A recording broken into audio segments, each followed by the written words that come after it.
பிஜேபியின் பூச்சாண்டி காட்டுறாங்க. இல்லாத பாஜகவை இருக்கிறதா காட்டுறோமா நம்ம? தாவேக்காவோட ஸ்டாண்ட் இதுதான்.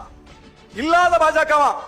பாஜகவும் பிரச்சனைன்னு சொன்னா பரவாயில்ல, திமுகவோ திமுகவோட கூட்டணி கட்சிகளோ பாஜகவும் பிரச்சனை அப்படின்னு வாதம் வச்சா பரவாயில்ல. பாஜக மட்டுமே பிரச்சனை அப்படின்னு சொல்றதுதான் சிக்கல் வருது. ஏன்னா 234 உறுப்பினர்கள் இருக்கலாம் சட்டமன்றத்தில்.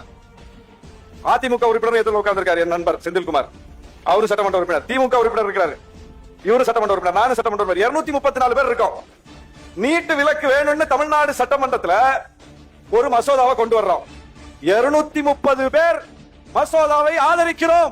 அதிமுக ஆதரிக்கிறது, திமுக கொண்டு வருகிறது, பிசிக ஆதரிக்கிறது, பாமக ஆதரிக்கிறது. 4 உறுப்பினர்கள் மட்டும் எழுந்து நின்று உயிரே போனாலும் நீட்டு விலக்கு தரமாட்டோம்னு சொல்லிட்டு வெளிநடப்பு செய்றாங்க. யார் அது? பாஜக. ஏன் பாஜக மட்டும் எதிர்க்கிறோம்?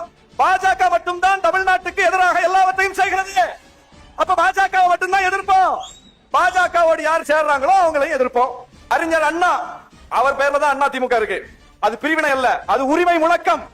அது உரிமை முழக்கம். அண்ணா முன்வைத்தது உரிமை முழக்கம். வடக்கு வாழ்கிறது, தெற்கு தேய்கிறது.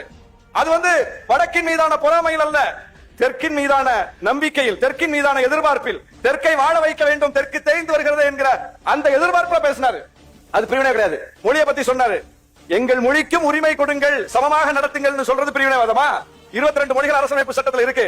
இப்ப கடைசியா நிர்மலா சீதாராமன் போட்ட பட்ஜெட்ல இந்திக்கு ஒதுக்கிய நிதியை, சமஸ்கிருதத்துக்கு ஒதுக்கிய நிதியை தமிழுக்கும் ஒதுக்கி இருக்கிறார்கள் என்று நாகராஜிக்கு சொன்னால் நான் என்னுடைய கருத்தை வாபஸ் பெற்றுக் கொண்டு இத்தோடு நான் வெளியேறுகிறேன்.